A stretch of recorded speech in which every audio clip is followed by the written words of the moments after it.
And we have returned.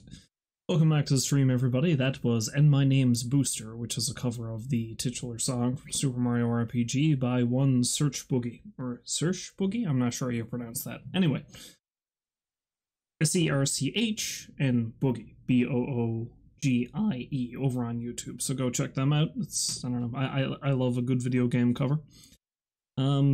Welcome back to the stream, Baked. Hopefully you're having a lovely day.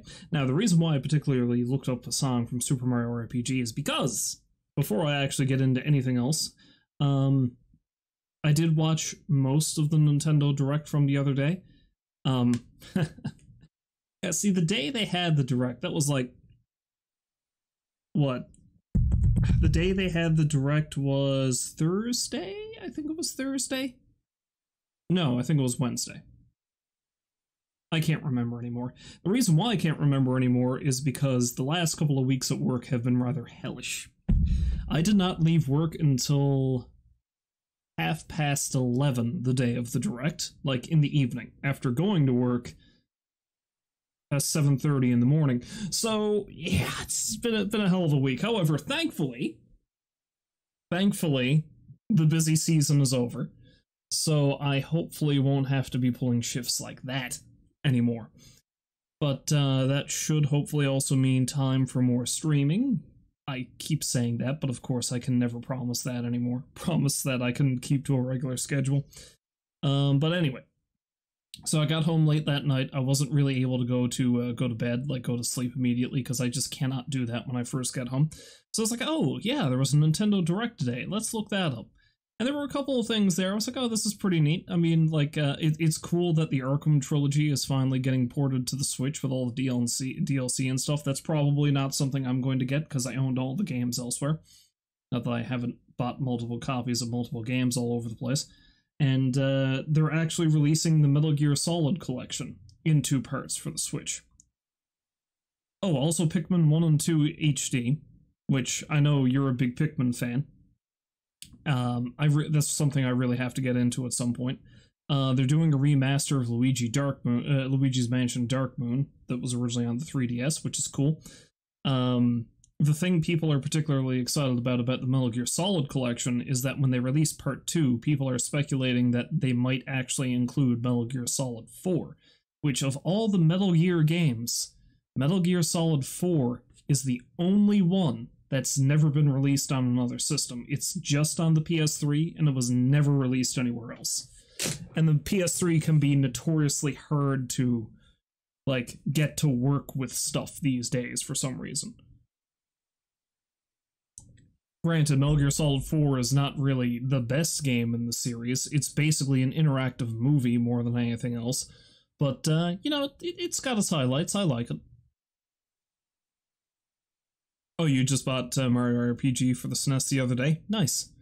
I have it both on the mini SNES and a physical copy of it back there. Me and my brother bought that years ago.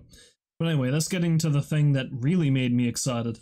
The fact that they're remaking Super Mario RPG. After nearly 30 years, they're actually doing something with that game. And to say that I was absurdly overjoyed about that is an understatement. I mean, I was sleep deprived, and I was like cheering alone in the house, basically. It's like, oh my god! But, I don't know. I don't think it was you, Baked. I think it might have been Rolls. Like, or was it you?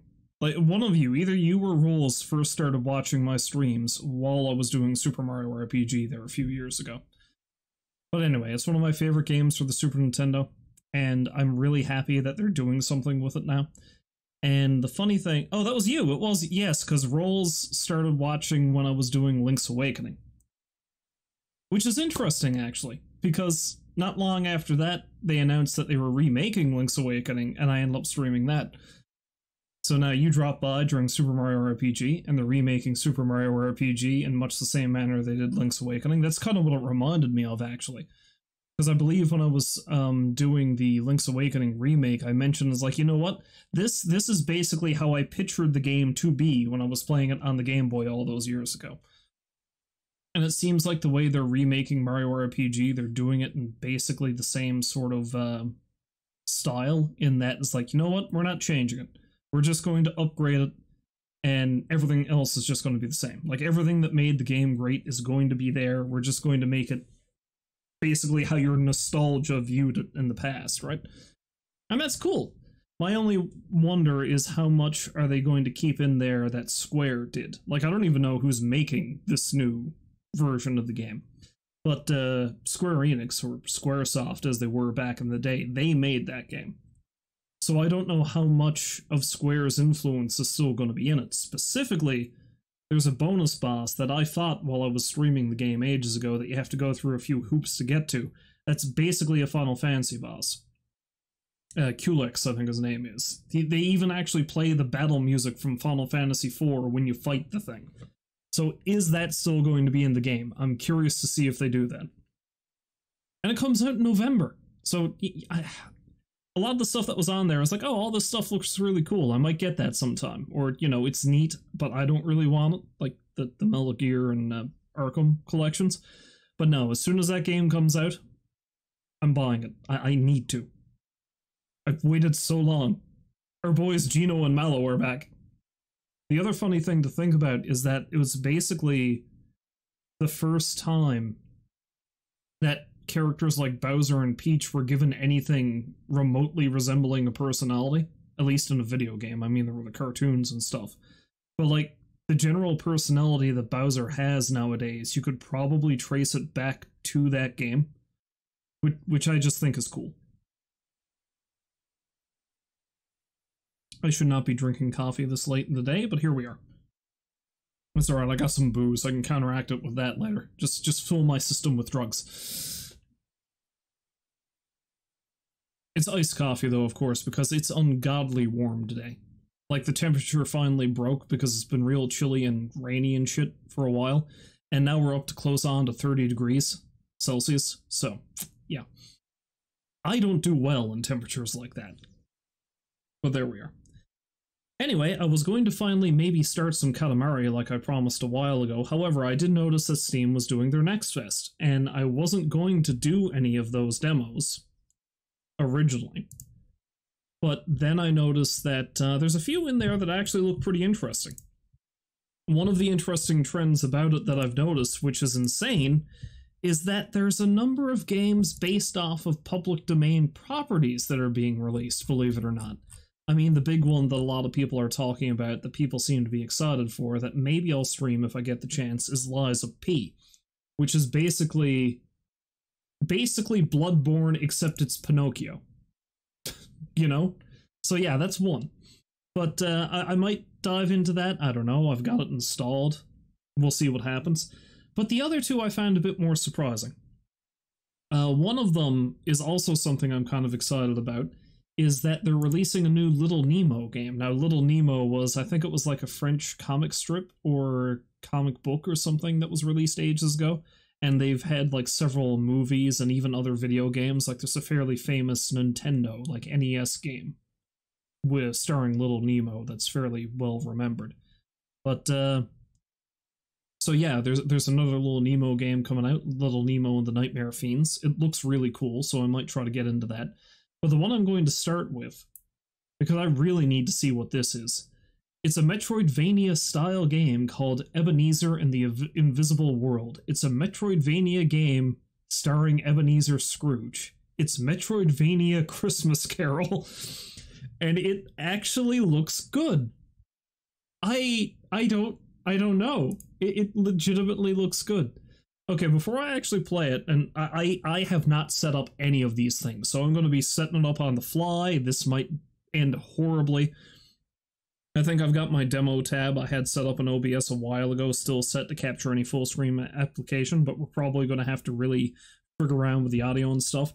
So anyway, Ebenezer and the Invisible World. Let's have a look at the description here.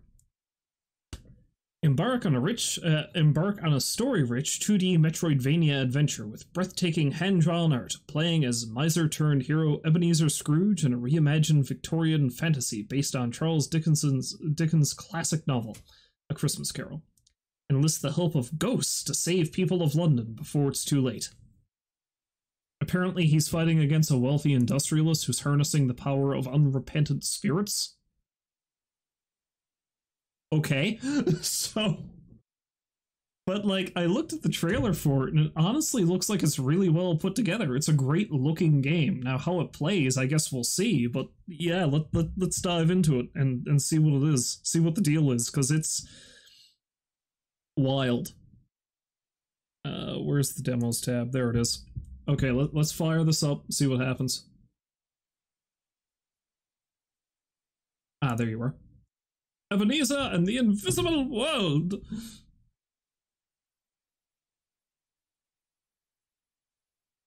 Maybe. Will it work? There it goes. How loud is it? The air was filled with phantoms wandering hither and thither in restless haste, and moaning as they went. Every one of them wore chains like Marley's ghost. The misery with them all was clearly that they sought to interfere for good in human matters, and had lost the power forever. Charles Dickens, A Christmas Carol.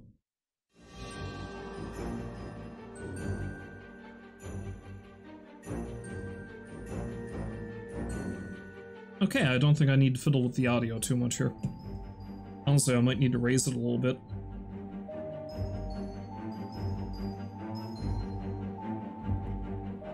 Let's go...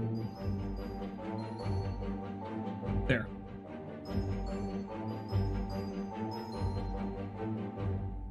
But see, the thing I like about this is they basically took that one scene from A Christmas Carol where Scrooge briefly sees all these, like, restless spirits wandering around when he's talking to Marley. And they decided, you know what? We can make a video game about that, and then they did. There's a lot of... I've seen a lot of adaptations, like film adaptations of A Christmas Carol, because... I mean, I really enjoy the story, of course, but Jen fucking loves Christmas Carol. It's one of her favorite stories. So we own maybe, God, I don't know, 10 different versions of it? Like, different versions of, like, adaptations and stuff.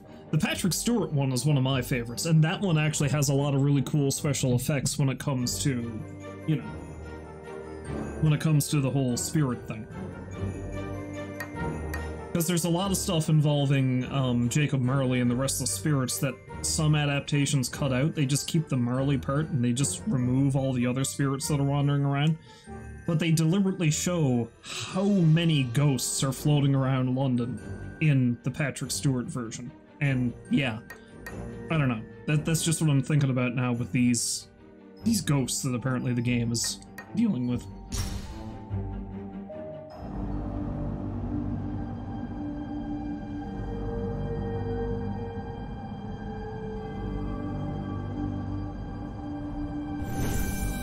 Scrooge is exceptionally dapper. Eric Fellows. If there is a pathway to redemption for Caspar, it will weave through the people in his life that meant the most to him and knew him well. Yeah, the industrialist is this guy called Caspar, apparently. I guess they're dropping us not at the beginning of the story, but a part ways through, as some demos do.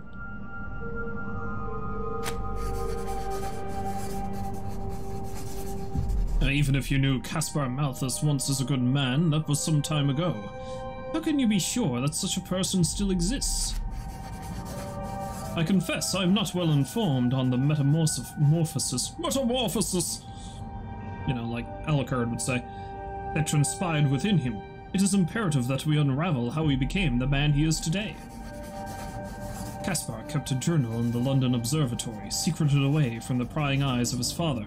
If that journal is still there, it may help us understand how he drifted so far from how I remember him. I too was once a man that had lost his way. My good friend Jacob Marley helped me see that. I see that you are doing the very same for your friend, Caspar Malthus. Very well. I will find Caspar's journal. Thank you, Ebenezer. You must exercise the utmost caution tonight. Caspar has already put into motion his plan to displace the workers of London. Workers are protesting, and soon there will be a standoff between the protesters and the Malthus private guard. The guard has been deployed to patrol the streets, no doubt eager to showcase their mettle to anyone sympathetic towards the plight of the workers. Thank you for your warning, Spirit. I shall make my way now to the London Observatory to find Caspar's journal to learn the truth. Indeed. But yeah, it's a really, like,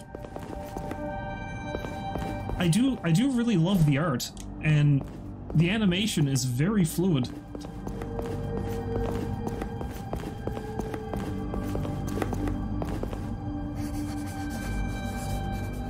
An old Pemberley Gazette with the headline "Industrialist Caspar Malthus promises the dawn of a new age for London."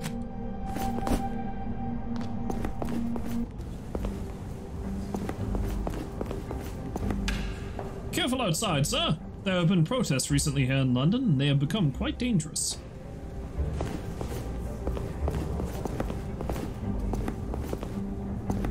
Of course, the one thing that I call bullshit on is that it specifically mentions in the book and in most versions of A Christmas Carol that Scrooge actually lives in a pretty shitty apartment. Like, I don't know if with his newfound lease on life after the book, they're implying here that he ended up buying a big goddamn mansion for some reason, which seems kind of counterproductive, but there we are.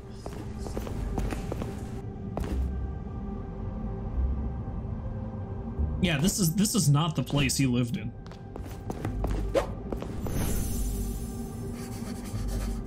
That's Fezziwig! Ah, Fezziwig! How pleasant to see the bright face of my former employer. Hello, Ebenezer. You have made much of yourself since you worked for my company. I am here to provide assistance as you advance in your quest. Thank you, I am very grateful. There has never been a limit to your generosity. Press that button to access your map. London is a big city with many places to explore, and the map is essential to making your way through the city. Very good. There's a ghost train room? Interesting.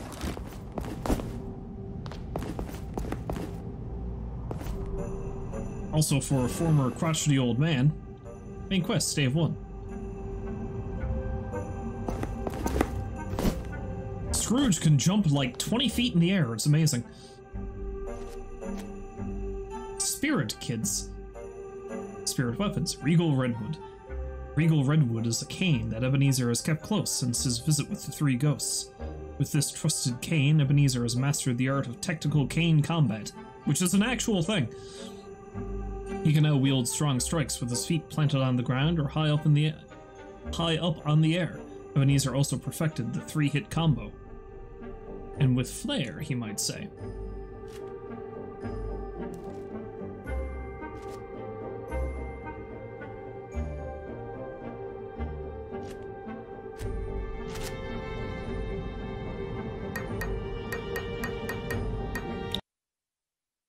Why did I do that? Why did I just exit the game? Clearly I'm still... Okay, alright, let's rush through the rest of that, shall we? I didn't mean to do that. No, clearly that's all we need to see. We're done. We're done here. Fuck's sakes.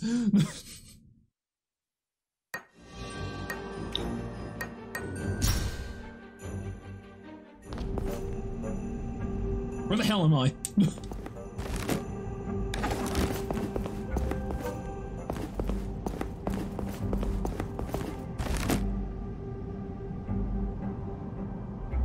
Okay, I'm confused.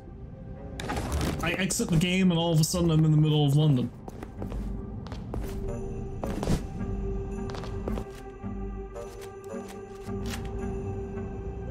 I am a fool. What a fool I am. Anyway, here we are. I'll be honest, after the way this past couple of weeks have gone, I am slightly addled, so that probably explains what just happened. Oh, that's my mansion. Alright, gotcha.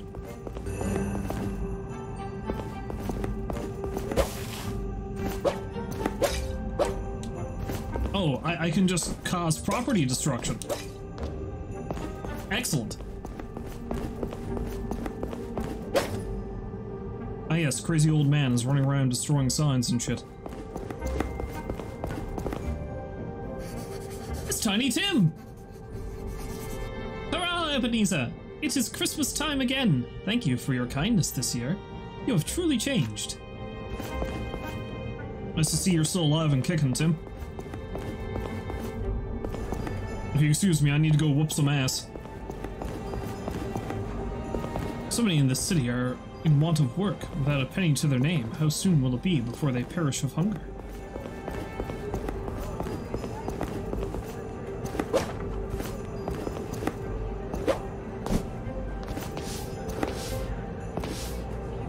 Also, Scrooge can backdash, apparently.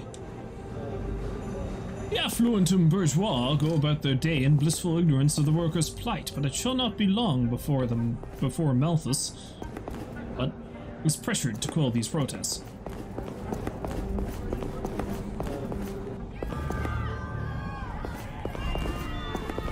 Give us back our jobs! Give us back our dignity!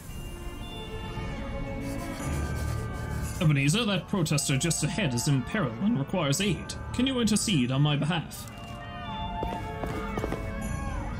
We are not the surplus population! Goons.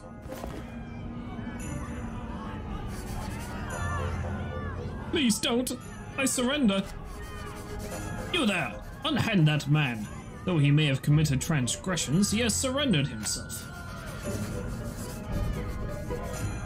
You and your friends are not but the surplus population. Accept your fate, you pitiable swine.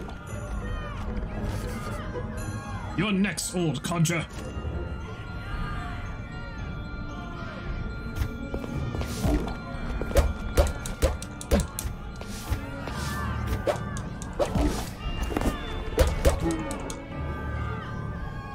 I mean, I mostly failed to save that guy. Apparently all he needed to get back on his feet was, you know,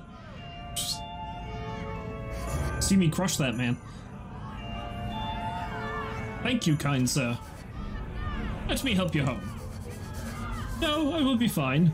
You need to find a safe haven, for Warden Gastrel is a merciless fellow, and you are in grave peril in his presence. Gastrel is not just neutralizing protesters. He and the Malthus private guards are hunting anyone involved in the protests. Now you'll be on his list too. I shall heed your warning. Find safety.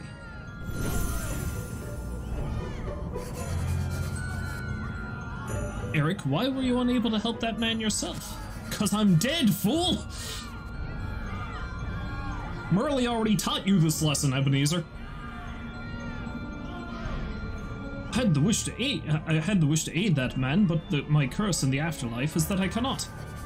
You, Ebenezer, have been visited by the Christmas spirits and can see me and other ghosts. I can help those in need through you, and I can help you. For granting assistance to that man on my behalf, I shall join you tonight and help you further.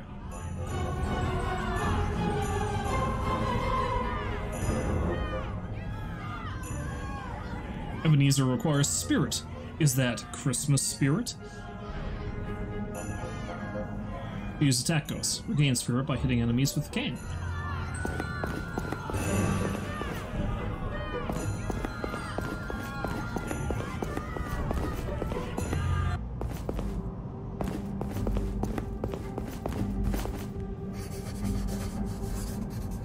On the far west side of the city is the old Jonathan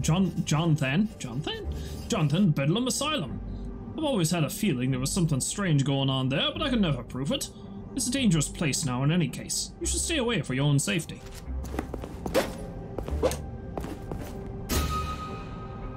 I have turkey.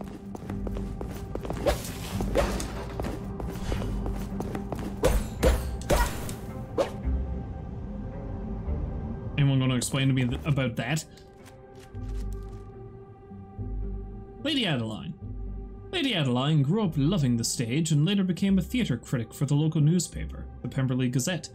As a credentialed commentator, Adeline was ruthless with her criticism, failing to ever offer a kind word to the thespians who worked so hard to produce a play for her to enjoy. In the afterlife, she continues to criticize the world around her and throws tomatoes at those she views as pastiche. Okay. Malthus Enforcer Riot Shielder is a massive, burly soldier who relies on brute strength and intimidation to control crowds. The Riot Shielder wields a heavy baton and a large shield to physically push back against protesters and instill fear. His size alone can be intimidating to those who might challenge him. His determination and unyielding nature have earned him the respect and admiration of his colleagues in the Malthus Private Guard, and the fear and awe of those who dare to cross him.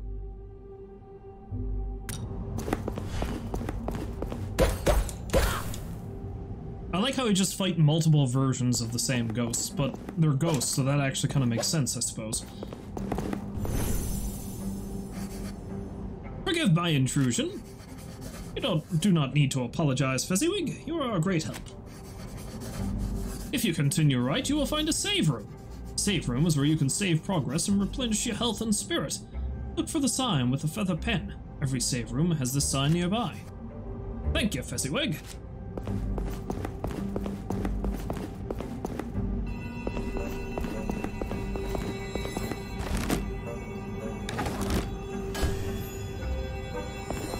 It's Jacob Marley.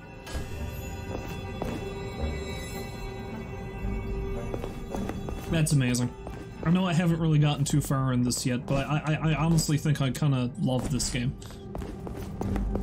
Just the absurdity of the premise and the seeming high production value of it.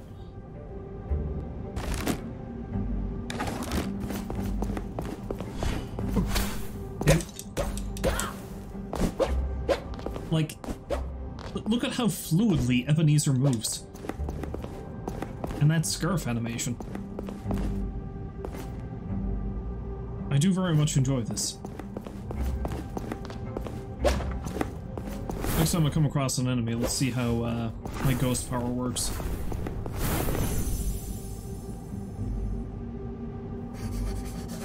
Gaetano Logrosso. You there, Ebenezer? I see that you have stopped to notice my lamp flames. You put on quite a show with your flames. How do you know my name, Ghost? There is much that I know about the people of London, much that some may prefer I not know. I remember you now. You were quite the town whisperer, quite proud of your gossip. That was then, and this is now. I lit the flames to catch your attention. I need your assistance. A prominent journalist, Salvatore Garcia, is writing a story about the accident in the Malthus factory. The one they say Declan Doyle is responsible. I fear with the unrest on the streets tonight, he could be hurt or injured if he takes his normal route. I know a safer path. My request, Ebenezer, is to ensure that the street lamps can be seen along this route so that Garcia may reach his destination unharmed. Many are covered with snow. Can you make sure the snow is removed and the lamps shine bright? Very well, I will do what I can to ensure his way is lit.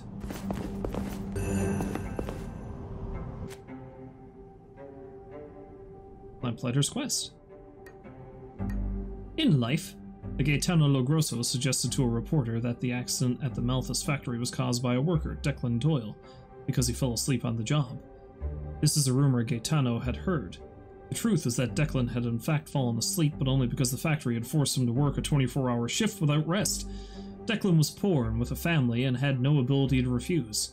There is a reporter, Salvatore Garcia, that wants to print the story about inhumane practices at the factory, but due to the unrest in the area, cannot safely get to the printer's office as the streets are dark and not safe.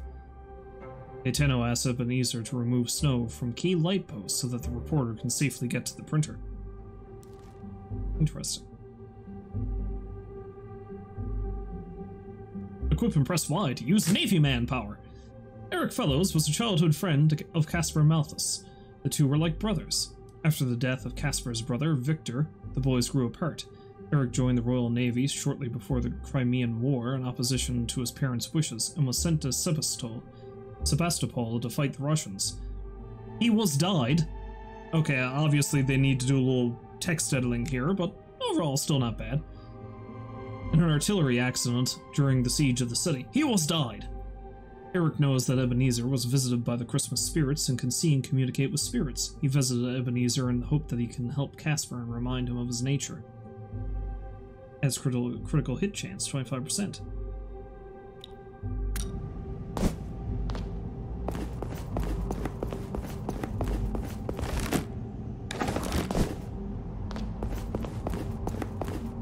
Eric Fellows, he was died.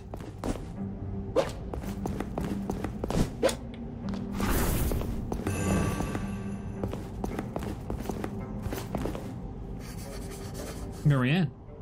I haven't seen Phoebe today. I'm worried about her. Child! Buster Bailey. You! I know you! You're Ebenezer Scrooge. You're that rich, miserly old man that yells at children for laughing too loud. You made my friend cry. Yes, young man, I regret to say this is so. London has been generous with the laughter of children, and I found it quite a bother at the time. I would like to make amends. Is your friend nearby? I would like to apologize. Baby is in trouble. She snuck into a building to the right looking for food without realizing it was occupied by Malthus guards. Now she is trapped and scared. Can you help her, sir? This nice lady here, Marianne, has been taking care of Phoebe and can take her to safety if you can find a way for Phoebe to exit the building. Of course I will help. I will find Phoebe and help her to safety. Phoebe is an orphan here in London like I once was. Marianne has been given her food and offered Phoebe to stay at her orphanage. Have a look to the right. Phoebe is there.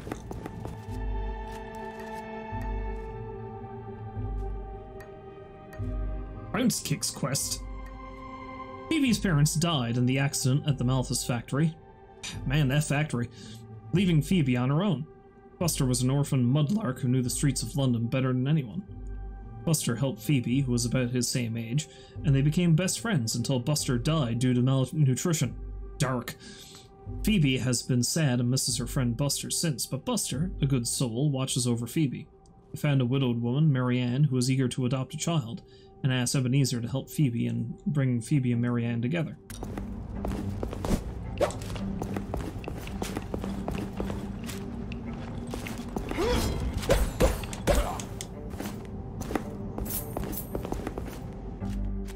So who is this person? Harvey! Look at them hands!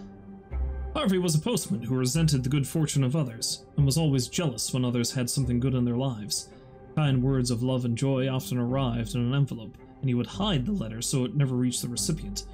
If he didn't receive good news, why should anyone else? Harvey still walks a mailman's route, looking to ruin someone, anyone's joyful day. He's got them hands!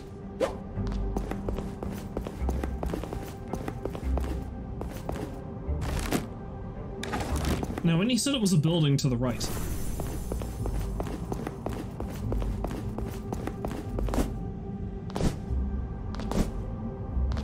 Okay, that's probably... Oh, there's a treasure chest up there. Now, that being said, I don't think I have a way to get up there just yet. What is this glowy thing?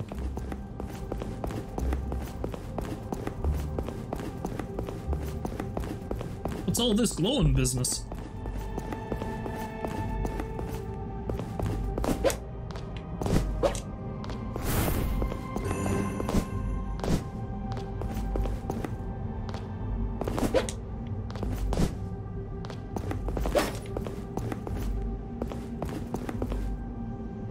Little child. She is so tiny.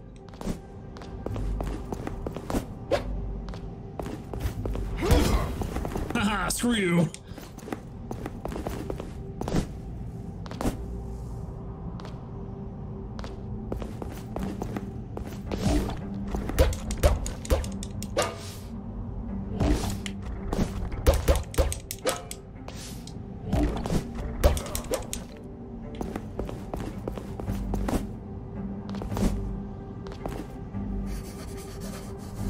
Achoo! Achoo!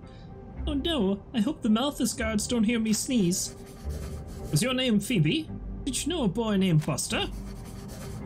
Oh dear Buster, he was my best friend. My mother said Buster and I were to be married when we were of age. Worry not, dear child. I will help you get out. Feels a little like Hollow Knight. Hollow Knight, a game that I own but never played. I've heard a lot of good things though. Marianne is close by, and she can take Phoebe to safety. There is a lever just above your head that'll open this door. I can help you get up there so you can activate it.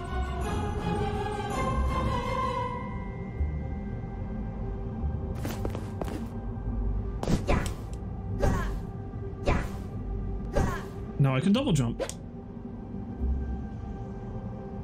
Well, not really double jump, but you know what I mean.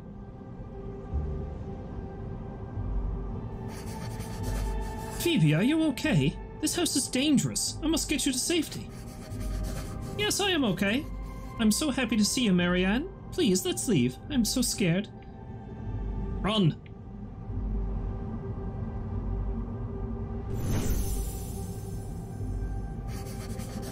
Oh, thank you for finding Phoebe. She was my best friend in life. With your help and Marianne, Phoebe is safe. I will join you on your quest, Ebenezer.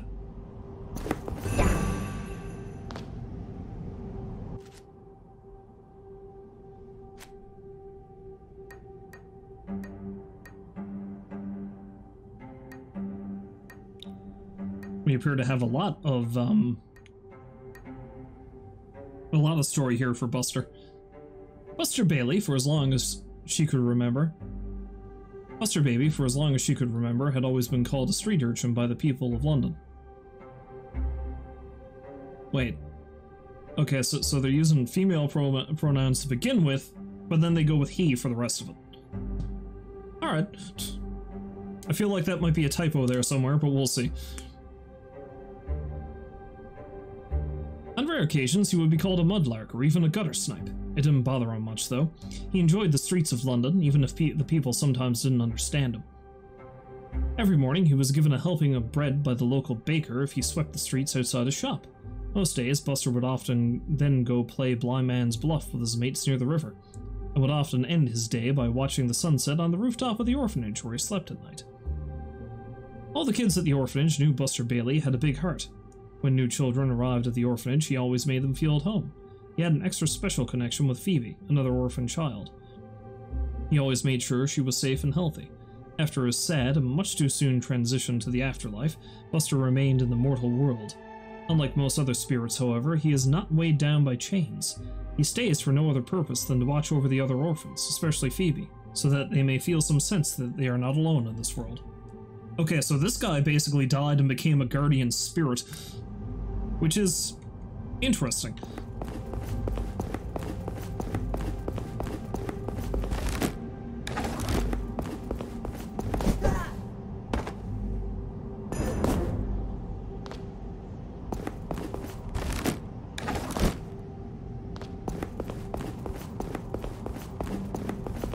Now, where would I find this other lamp I need to knock loose, I wonder?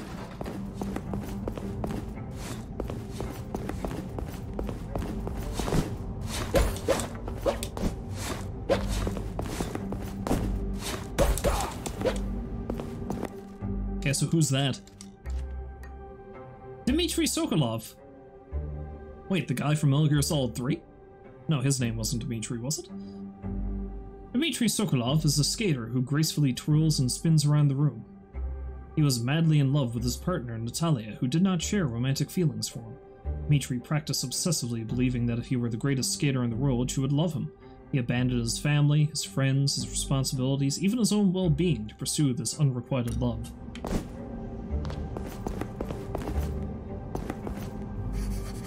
Lorraine! That was not a good time. I have matters to attend to.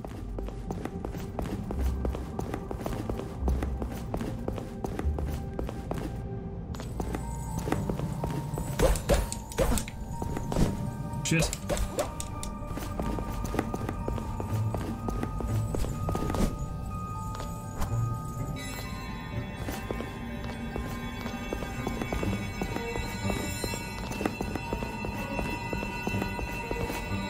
Fast travel point, perhaps?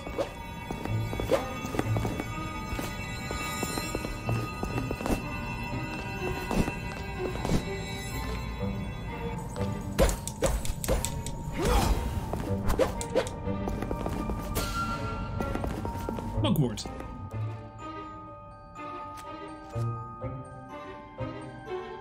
Oh, it's an upgrade material. Alright.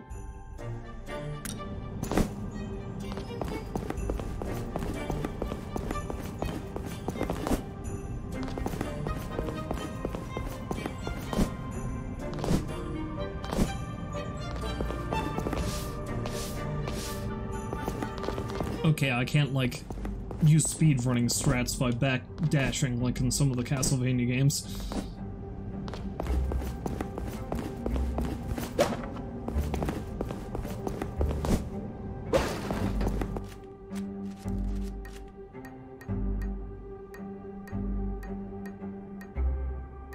Wait, so does that other ghost not have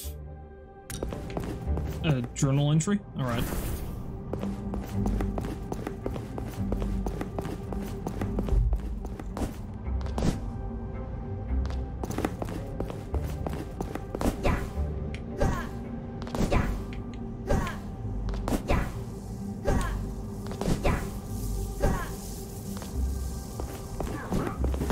Whoa, what? And then Ebenezer blew the fuck up.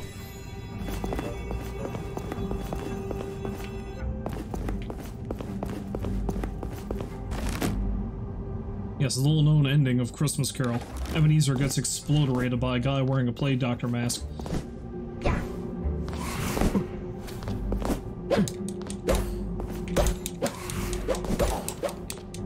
You stop that.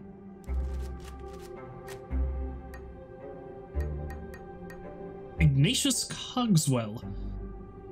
Ignatius Cogswell was once an ingenious inventor who, despite his brilliance, had a twisted sense of humor. He would often play nasty pranks on his friends and colleagues, causing them embarrassment and distress. His obsession with practical jokes led to his death, when one of his inventions malfunctioned and exploded in his workshop. As a vengeful spirit, Ignatius now uses his engineering skills to create deadly traps and gadgets to torment those who dare cross his path. He cackles with delight as he watches his victims fall prey to his malicious devices, relishing in their fear. Oh, what a dick.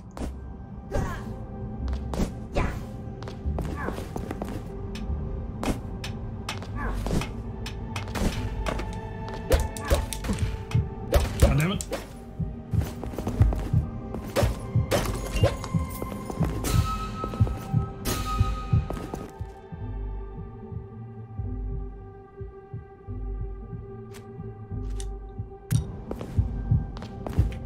And there was money up there.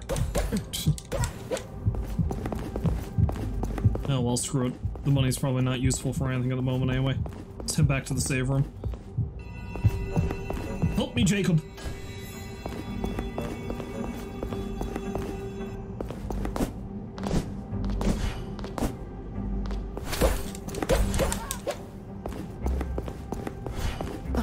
Damn it.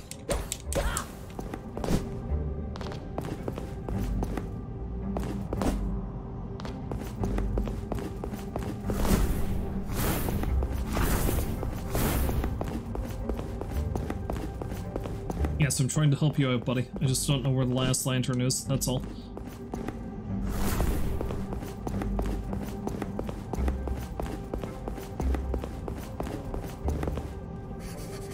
Phoebe has decided to come live with us at the orphanage. We are so happy.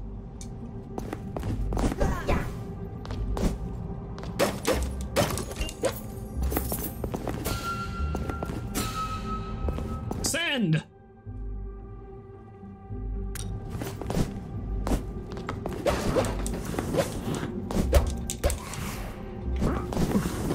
Crap.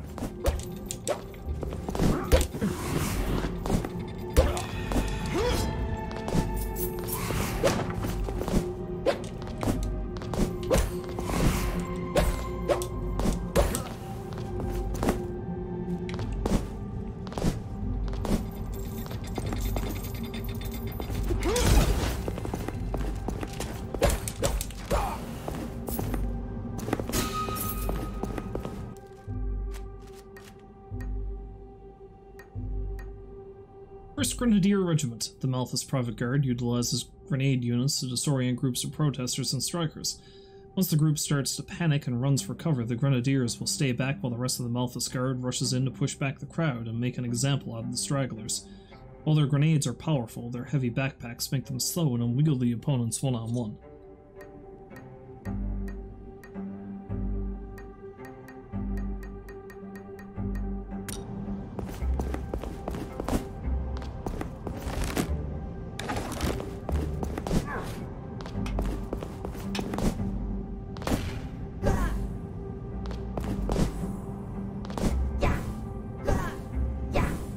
Oh, okay.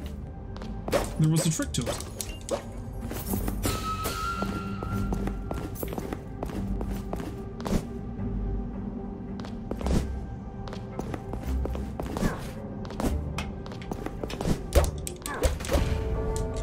And then I explode.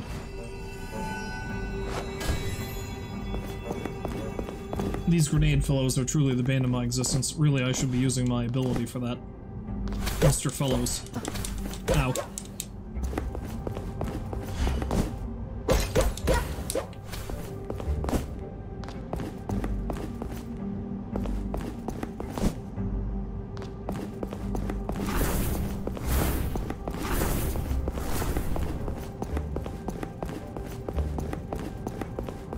The tomatoes now. The tomatoes are mostly just a nuisance. Tomatoes.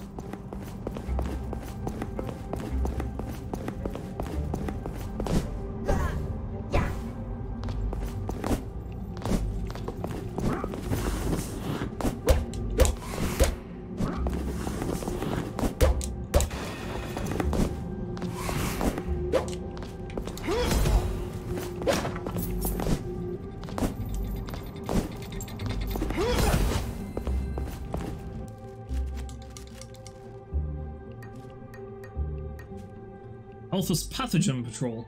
Yeah, it seems like it doesn't always unlock an enemy when I defeat the first one. The Pathogen Patrol is a special unit in the Malthus Guard, putting the poisonous byproduct of Malthus's mysterious new automation process to their good use. They carry the substance as a weapon against adversaries to the Malthus family. The noxious gas spews from their bellows can disperse an entire crowd or incapacitate the occupants of a small building. The true damaging effects are unknown, as even the Malthus family is unsure of the long-term effects of exposure to these chemicals. Well, okay then. Distressing.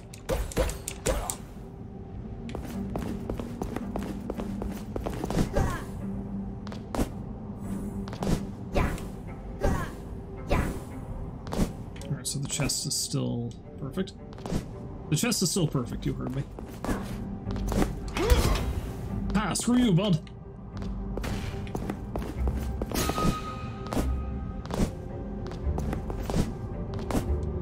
Fortunately for you, I have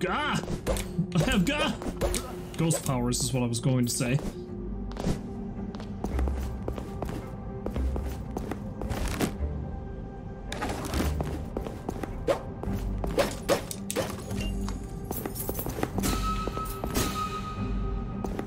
Red berries.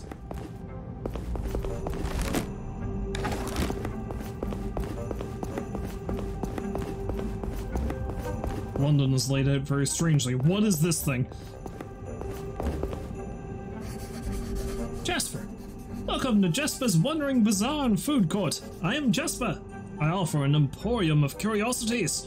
Feast your eyes, delectable foods, what? And rare items from all over the world. You can find foods on one page and rare items on another. Mashed potatoes, delicious. Plum pudding. Creamy, buttery mashed potatoes served hot and steaming. These hearty spuds provide a satisfying meal that can restore your health and vigor after a tough encounter. Plum pudding. A sweet and savory treat made from plums, spices, and breadcrumbs. Eating this delicious pudding can replenish your health and give you the energy you need to keep exploring. A roasted turkey stuffed with a flavorful blend of herbs and spices. This hearty meal can restore a significant amount of your health and give you a much needed boost of energy.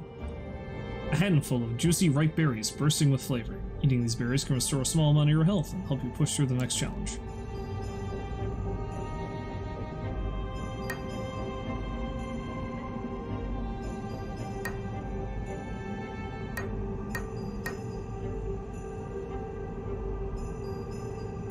Okay, and then we have a pile of... okay, so I can upgrade using... yeah, okay, I got it. I have nowhere near the amount of stuff I need for any of that right now, though.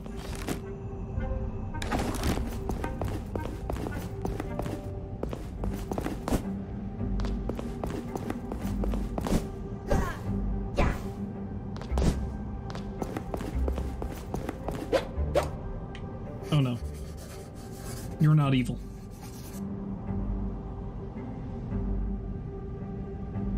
Lucinia Sari. There you are, Musa. I know not why you fly off sometimes. I don't see a rat spectre or a rabbit spectre. That is a beautiful bird. A bird? A bird is something that eats worms and corn off the ground. This is a falcon, and his name is Musa. As in Mansa Musa, the richest man that ever lived? Yes, he loved hoarding gold, jewels, and other fine things. I used to treat him as a bit of a role model in that regard. I used to so love having things, all things, fine things.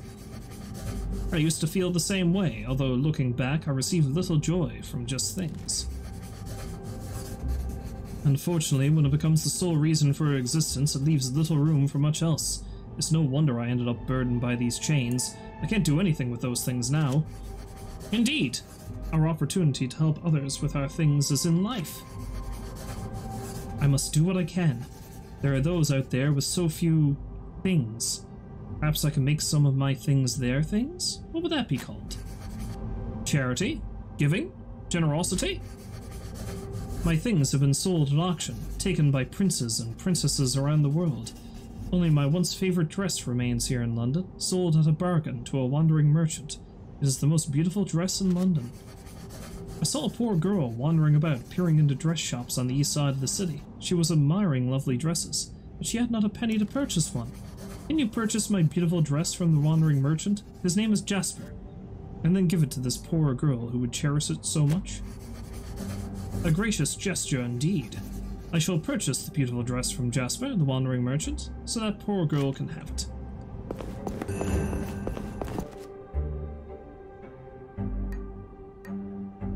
Sinia Sari was a wealthy woman who spent life hoarding her countless expensive possessions. Since her death, she has watched relatives auction off her belongings to other rich hoarders and regrets that she kept them to herself and did not allow others to enjoy them while alive. Lucinia asked Ebenezer to recover her most prized possession, a beautiful dress that was purchased by a mysterious wandering store owner, and give this beautiful dress to a poor young woman on the east side of London.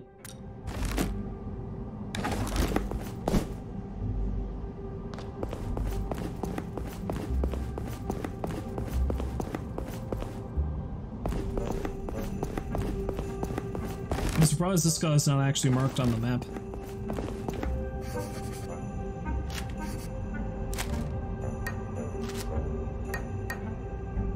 Sinia's beautiful dress. I need a lot more money for that.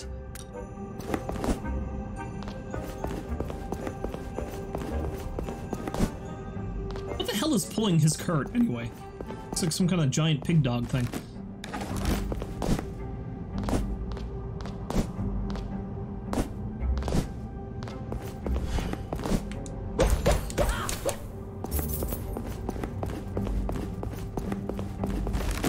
Does the bell mean?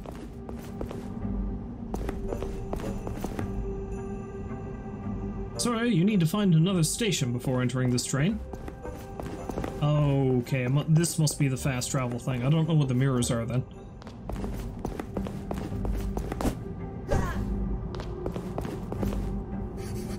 Fern. I arrived much too early to meet a friend. My pocket watch does not keep good time.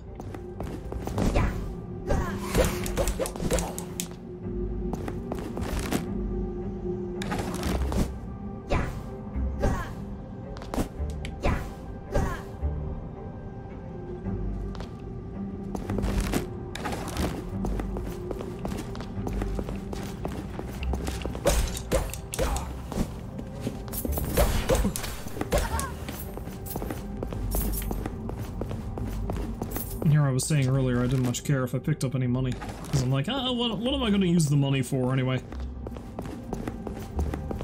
Had I not learned the lesson of the book?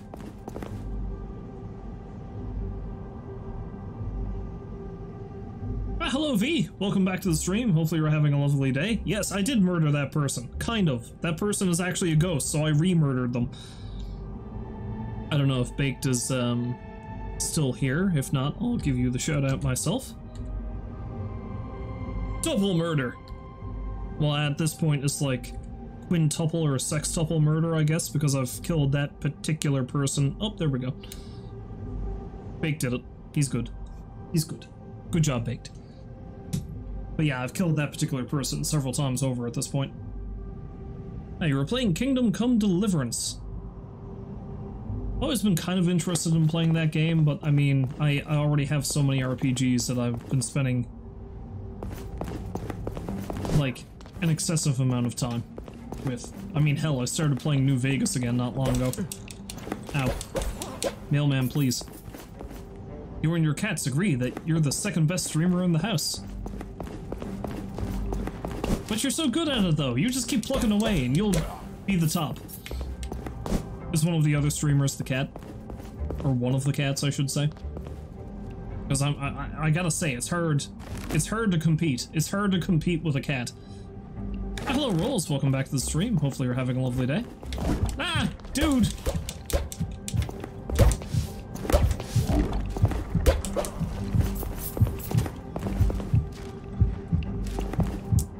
Okay, I need to eat that turkey. Nom. The last save point is a good, decent ways away. Hopefully I find another one soon, though I don't know how much more I'm going to be playing this. I am really enjoying this game, but I have other demos, and I know I can't, like, finish this, so... What's this? Clearly that man has gotten coal in his stocking. And I beat the coal out of his stocking.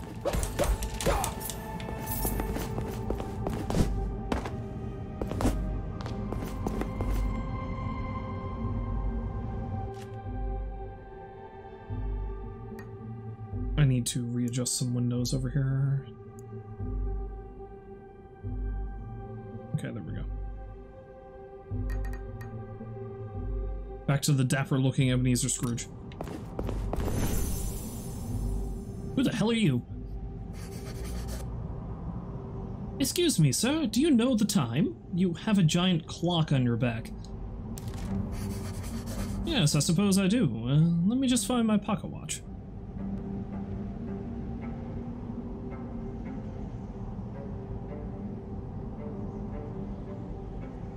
Alright, V, the lurk is appreciated. What you gonna cook? You cooking up something good? I myself had a grilled cheese sandwich earlier because I was very uncreative. Good, though. Steak! You have to write steak in all caps if you're having steak. I envy those who can cook a good steak, because I can cook some stuff pretty well. I suck at cooking steak. I've never been able to really perfect it.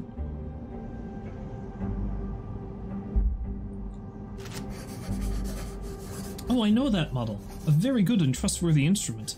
Of course, sometimes it does slow down in particularly cold weather. If there are a few bad winters in a row, you should probably get it examined, or else you're going to be running behind. Thank you. You have some experience in engineering?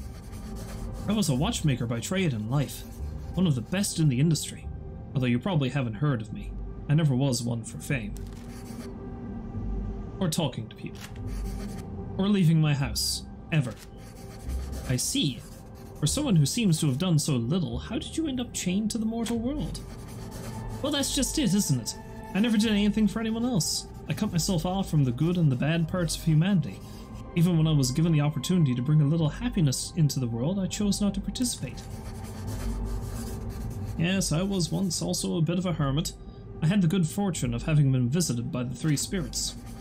Perhaps you can help me with something. I had a man, John Hardwick, approach me to repair a family pocket watch and engrave a heartfelt inscription into the back for his son. I performed my job well, and the man was happy with the work. I later learned that he had died in an accident later that day in the Malthus factory. I'm noticing a trend. I'm noticing a trend with the Malthus factories. Was this all the one accident, or is this just a string of accidents that have killed people? I'm assuming it's a string of accidents. I chose to forget about it, even though a small part of me urged that I must tell the man's son about this engraved pocket watch. However, I couldn't be bothered to leave my workplace. I would like his son to have it. I think I can help you with this. Really? I would be forever grateful. You can find the engraved pocket watch at the Malthus factory. His son's name was Fern, and you can find him somewhere here in the London city centre. He has many friends and often meets them for meals.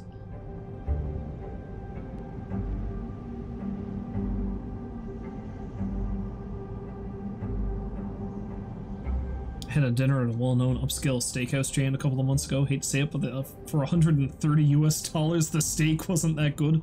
Wow, that's harsh.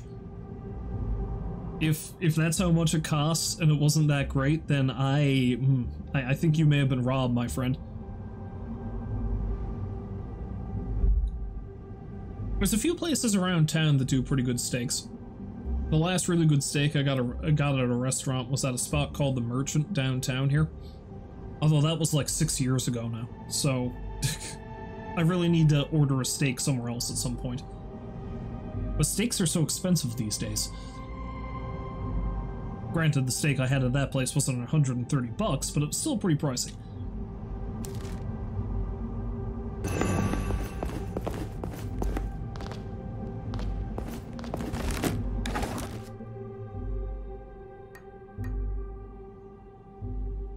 Saki Toke engineered a pocket watch for a good-hearted parent, John Herdwick, who meant it as a gift for his son Fern. Mr. Herdwick asked Saki to add an engraved inscription on the watch written for his son. Tragically, the very same day that Mr. Herdwick picked up the engraved pocket watch from Saki, John died in an accident at the Malthus factory. Saki believes that the engraved pocket watch is still there. Because they also don't clean up after their messes in the Malthus factory. I have no idea where the hell I'm going, by the way. I'm just wandering aimlessly. What? Do I get to see what that one is? Oscar Thimblestitch. He's got a fucking sewing machine on his back. That's odd. Goddamn golem with a sewing machine on his back. In his mortal life, Oscar Thimblestitch was a popular tailor who reveled in the fashion trends of his day. In fact, he looked with disdain and grand judgment on those he deemed to have poor fashion sense. His ghostly form resembles a small frog-like creature with a sewing machine growing out of his back. This ghost is still driven by his sartorial passion and will not hesitate to lunge at anyone committing a fashion faux pas. So what's my faux pas? Is it the scarf? Fuck you, my scarf is great.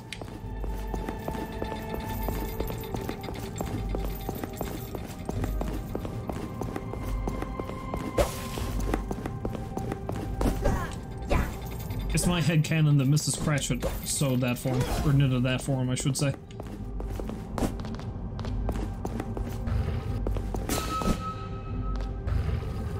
You know, after he proved not to be such a dick.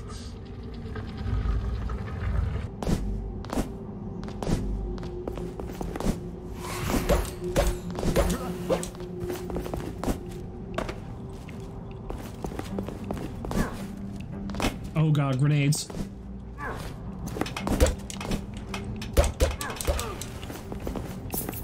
I hate the grenade guys. I hate them so much.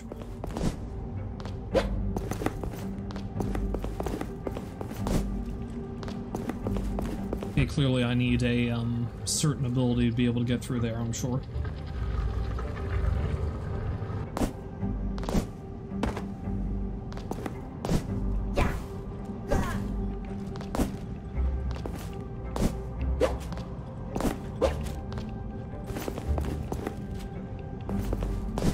I don't know what that means.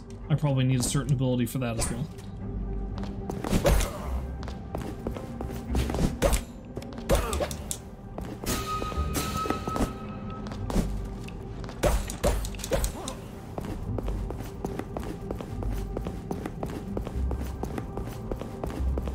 Oh, thank God, a save room.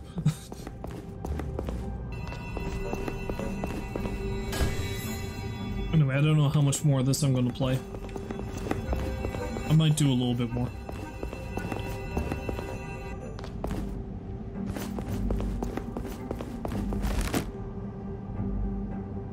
It'd be also nice if they actually explained what areas I was in, like certain areas.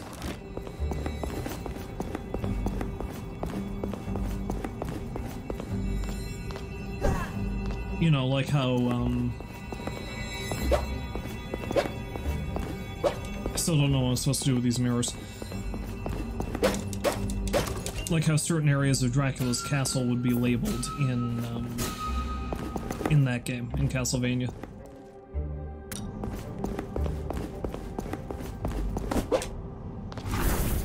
Well, that's that quest completed.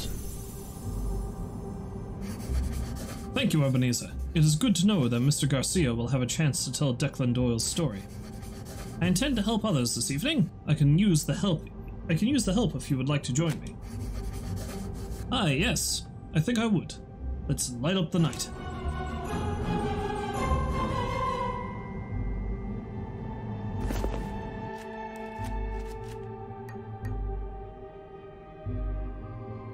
Lieutenant Lagrosso was a town gossip. He was employed by the City of London as a lamplighter and spent his evenings all throughout the city lighting lamps in front of the restaurants, taverns, inns, parks, and more.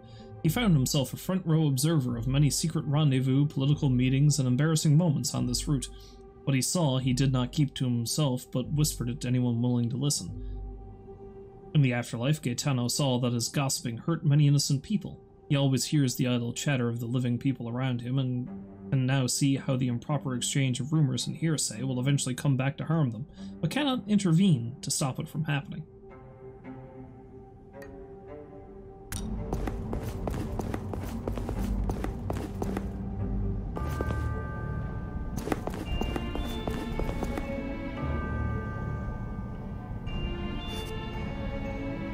You there, Hot! You don't look like one of our factory's lowly drudges.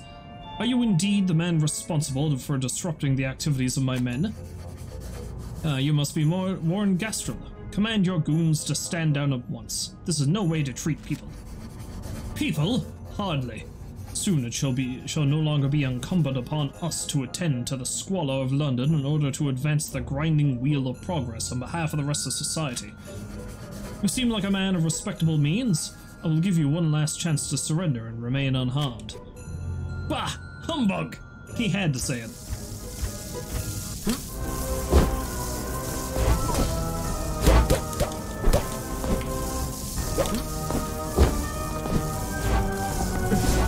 Ow. Interesting attack pattern.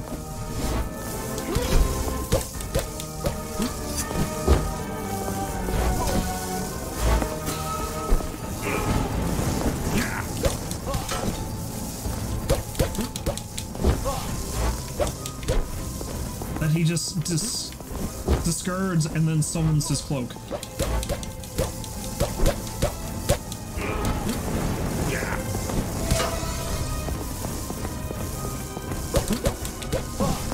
Ow. Ow.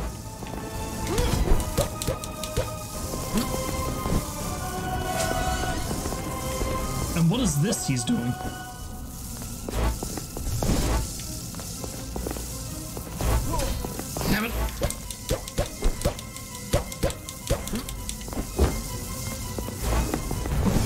Shit. Damn you, Warren!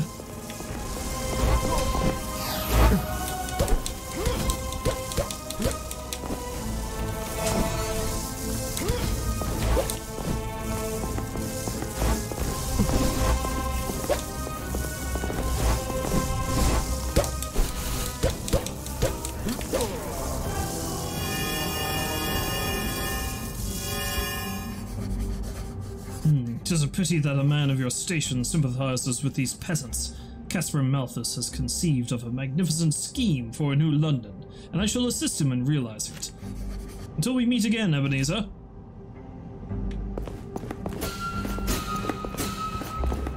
Ether! It's goody!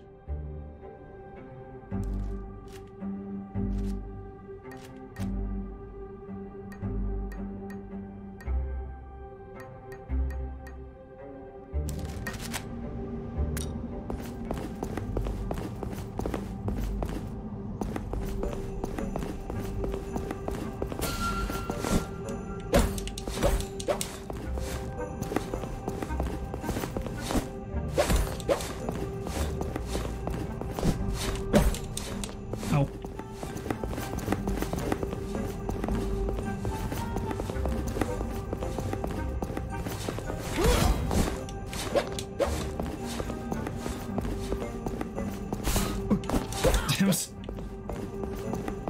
I didn't have enough spirit juice.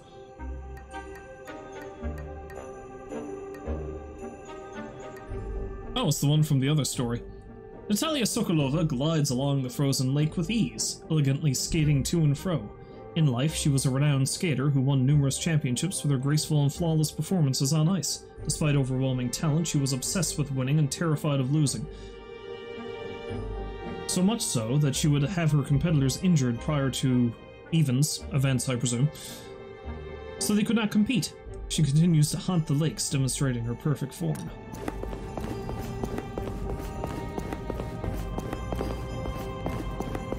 Okay, I think I'll... Oh, what? I'll attempt to go to the observatory and see if I can get up to the journal, and maybe that's where I'll stop.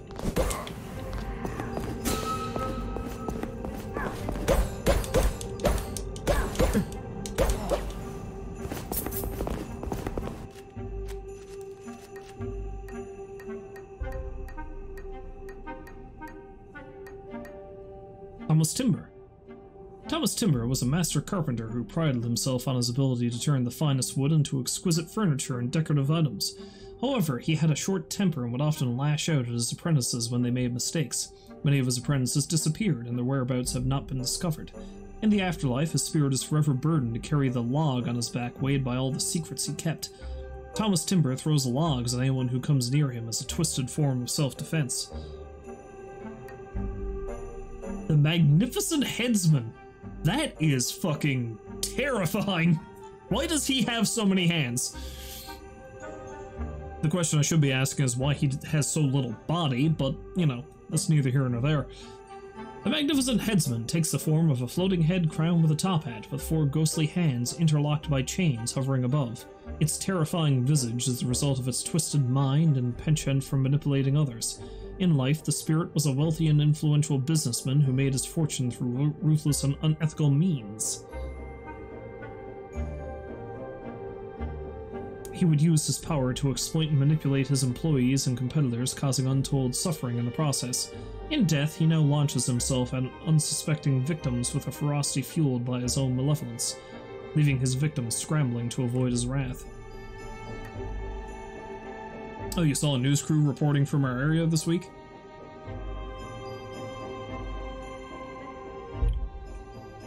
That was probably because of the whole thing with the submarine, wasn't it? Yeah, that story didn't end well, did it? Again, I've been kind of out of the loop for practically, I've been out of the loop for a lot of things lately just because I've been spending most of the last 2 weeks just constantly working. I've only vaguely heard about that particular story, about how that sub went missing, but, yeah, when I heard about it, I didn't think it wasn't going to end well, and I feel real bad for everybody involved. Which, honestly, you know, kind of goes without saying, but there it is.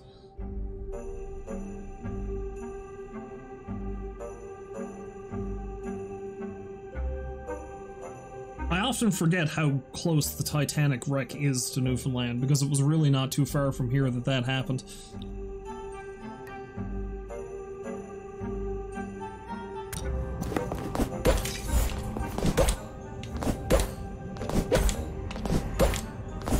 Nah! Head dude. Hey, you've always been fascinated by the Titanic, but you've seen pictures of the wreck, don't need to go down there. Yeah, see, I think I've been on the record before about how much I love living next to the ocean, but I'm also terrified of it. Like, I don't think I'd ever be able to live anywhere that isn't close to the ocean, because I'm just so used to it. But I have I would like to consider it a healthy amount of fear and respect for the ocean. So, ever go down to Cape Race, I'm positive I've been there at one point or another in my life, but I haven't been down there recently.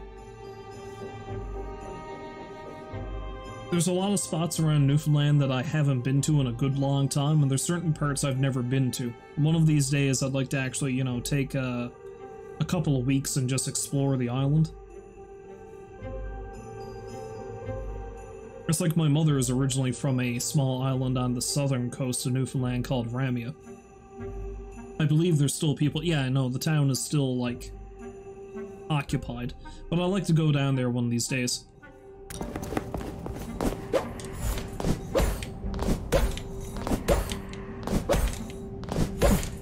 Ow.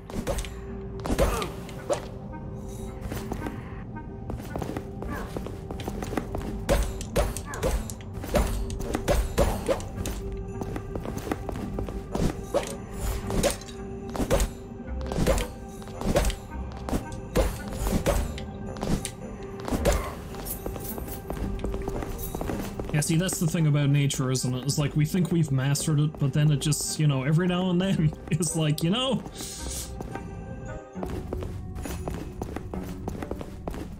we are but wee little humans.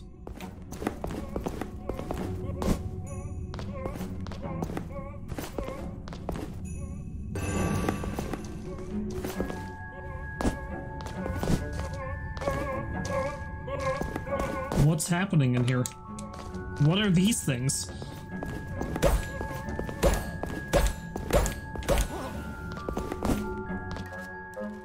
Is it going to tell me what that thing is? Luciano Voltieri. Luciano Voltieri was once a world-famous tenor who was beloved by audiences everywhere. He let his success go to his head, and he became increasingly arrogant and cruel to those around him. He demanded perfection from his choir and his orchestra, and treated anyone who was less than perfect with cruelty his entire career. Now he roams about singing out of tune, doomed to live the afterlife, unable to match the perfection he demanded of his orchestra.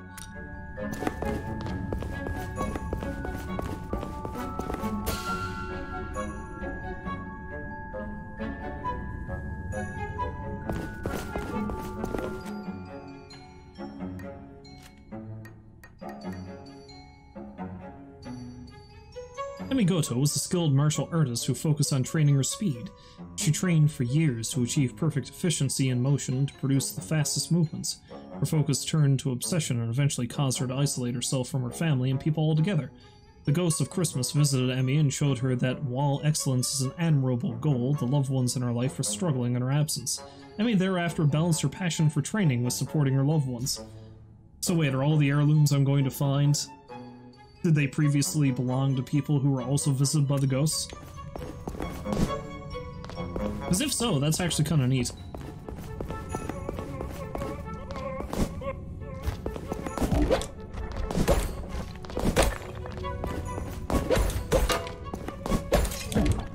Ow.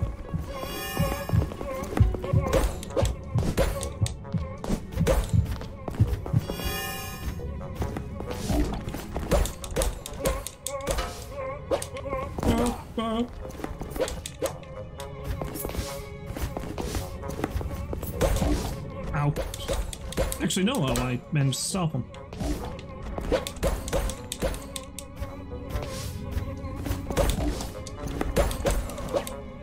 God, that guy was tough.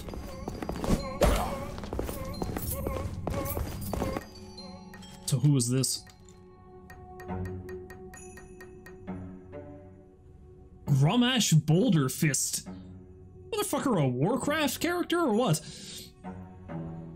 Grumash Boulder Fist is a massive ghostly soldier, a towering grenadier. His only desire in life was to see the fear in his enemy's eyes when he and his men charged an enemy position. Even in death, his spirit is still filled with nothing but joyous wrath, and wants nothing else but to experience the fear in his enemies before he strikes them down. He wields a shield and a hammer that looks like it's carved from solid rock. His every move shakes the ground, and his stone shield is impenetrable, making it difficult for Ebenezer to land a hit. Ow.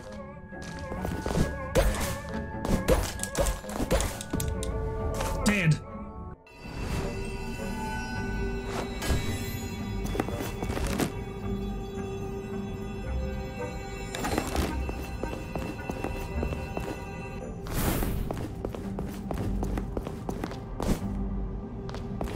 Okay, I'll try to get a little bit deeper into the observatory, but I think I'm gonna have to stop playing this one soon if I want to try to test out something else. I got through one of the first boss fights and I did a couple of quests, so I feel like that's not too bad of a start. Thus far, I actually kind of enjoy this game. Ah!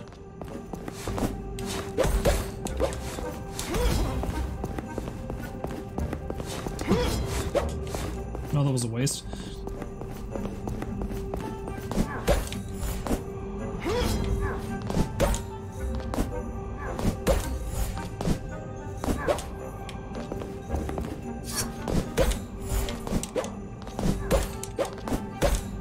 Man, that guy's got some pretty good range on whatever the hell it is he's throwing at me.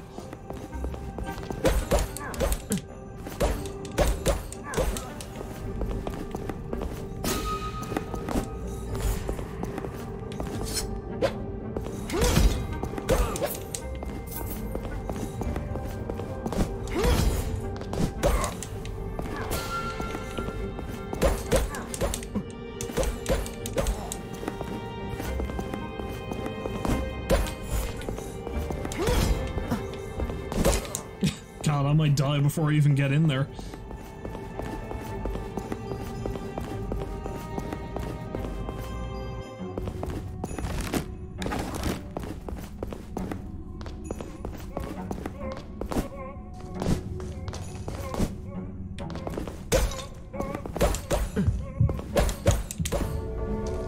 Okay, you know what? I'm now clearly not paying attention. I might end up playing more of this at some point or another, but I think that's enough for now. But yeah, my verdict is this is actually one I think I'm actually going to want to keep an eye on. Because, I don't know, it looks really neat. It's an interesting, if insane, concept. And, yeah, I think I'm down for it. I'd like to see more. Now, there's a couple others I'd like to try out. I don't know which one to go with, though. I mean, the Little Nemo game is one I mentioned, but it's basically the same style of game as the Ebenezer one. So there's another one that I found really interesting called Unguard. So I think I might try a little bit of that now. Just give me a moment, though. I'm going to be back. I gotta go get something else to drink. I shall return.